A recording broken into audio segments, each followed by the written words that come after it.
Vous écoutez Europe 1, il est 9h30. Le journal des médias avec Thomas Joubert. Bonjour Thomas. Bonjour, à la une ce matin, la hausse de la redevance. Le rédacteur en chef de 13h15 balance sur le petit journal de Canal+, et Victor Lanoux dans une nouvelle fiction pour France 3. Et on commence avec la hausse de la redevance télé. La redevance télé va augmenter de 3 € l'an prochain pour passer à 136 € en métropole et 86 € en outre-mer. Une hausse supérieure à ce qui était attendu. Elle intègre d'une part la revalorisation en mécanique liée à l'inflation et une revalorisation exceptionnelle destinée à compenser la baisse de la dotation de l'État à l'audiovisuel public. Cette année encore, écoutez bien, l'État donnait 292 millions à France Télé. D'ici 2017, cette somme passera à 29 millions. Un manque à gagner donc de 263 millions d'euros pour l'ensemble de l'audiovisuel public. La redevance avait déjà augmenté de 2 € cette année, de 6 € l'année dernière. Voilà, on reviendra sur toutes ces hausses tout à l'heure dans le grand direct de l'actu. Vous pouvez d'ores et déjà nous appeler au 39 21. Et toujours à propos de l'audiovisuel public, l'Élysée aurait tranché. Il n'y aura pas de pub après 20h sur France Télé. Selon les informations de Caroline Roux ce matin sur Europe 1, la publicité ne reviendra pas sur France Télé. Le débat est clos, lui affirme un conseiller de l'Élysée. Il y a quelques jours encore, Fleur Pellerin, la ministre de la Communication, s'était dit ouverte à cette proposition. Mais François Hollande prône une réforme de France Télé pour trouver d'autres ressources. Le chef de l'État qui sera aujourd'hui au CSA et il va faire face à un comité d'accueil des salariés de LCI en colère qui appelle à manifester aujourd'hui devant le Conseil après l'annonce de la restructuration de la chaîne avec ce plan social de 148 suppressions d'emplois. Un plan massivement refusé par les salariés lors d'un vote interne en début de semaine. Le rédacteur en chef de 13h15 sur France 2, qui est présenté par Laurent Delahousse, flingue le petit journal de Canal+. Jean-Michel Carpentier, rédacteur en chef de 13h15 le samedi et 13h15 le dimanche, a accordé une interview au journal interne de France Télé pour expliquer le ton des magazines de Laurent Delahousse le week-end. L'occasion de tacler l'émission de Yann Barthès sur Canal. Il dit que le petit journal s'est étrangement attribué le monopole de l'irrévérence dans le domaine de l'info et à titre personnel, il ne supporte pas l'orientation pseudo-satirique à tendance poujado-populiste du rendez-vous quotidien de Canal, ça va leur faire plaisir. Deuxième numéro de Rising Star ce soir à 20h50 sur M6. Le télécrochet qui multiplie les innovations techniques, ce soir l'émission sera diffusée en 5.1. Si vous avez un home cinéma, vous aurez donc un son parfait, comme dans un concert.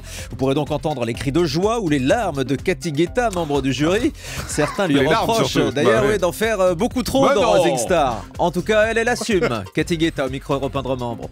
Si je suis contente, je saute de joie. Et je suis émue et je peux pleurer, mais ça, je trouve que c'est plutôt bien d'être sincère avec les gens. Il y a tellement de gens qui mentent aux gens et qui racontent une histoire et qui se créent un personnage. Moi, je ne me suis pas créé un personnage, je suis moi. Il y a des gens qui cachent leur passé, il y a des gens qui cachent leur origine, il y a des gens qui s'inventent une histoire. Moi, j'invente rien, je dis, voilà, j'ai pas de filtre. Moi.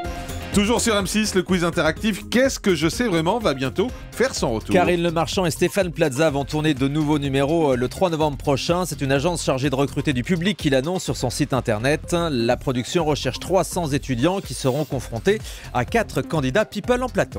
Et puis Bruno Volkovitch, le héros des Hommes de l'Ombre, tacle les séries télé. Les Hommes de l'Ombre qu'on a pu voir hier sur France 2. Interview assez surréaliste de l'acteur sur le site de Télé 2 Semaines. Il déclare « Les séries me font chier. Voir les personnages faire la même chose à chaque épisode, je n'aime pas les faire. Je n'en regarde jamais. Elles sont en général d'une bêtise décourageante. » Voilà. Alors selon lui, son rôle dans PJ a été un accident. En ce qui concerne Les Hommes de l'Ombre, il ne considère pas ça comme une série, mais comme un triptyque, car il n'y aura pas plus de 3 saisons. Et puis Gérard Depardieu lui tourne pour France 2. L'acteur participe à 3 courts-métrages réalisés par Jean-Pierre Mocky et inspirés de nouvelles de Tchekhov. Au casting, on retrouvera Pierre Richard et Philippe Duquesne également. Selon tvmag.com, la diffusion de ces petits films fera l'objet d'une soirée spéciale sur France 2. Victor Lanoux de retour dans une nouvelle fiction pour France 3. Après avoir arrêté Louis Labrocante, le comédien continue d'assurer quelques tournages. On le retrouvera bientôt dans Le Port de l'Oubli sur France 3. Il incarnera le rôle d'un journaliste d'investigation à la retraite qui reprend du service pour enquêter sur le meurtre d'un homme.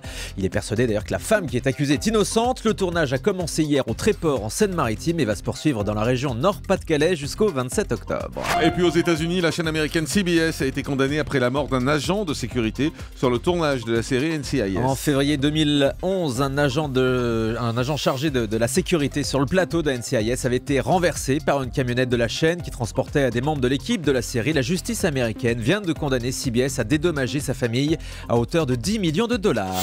Allez, on termine avec le chiffre du jour. 40 000, c'est aujourd'hui le 40 millième numéro du journal La Croix. À cette occasion, le quotidien a demandé à 40 personnalités d'écrire des textes sur le thème de l'avenir, parmi lesquels Nicolas Hulot, Valérie Pécresse, Marie Drucker. C'est en kiosque aujourd'hui.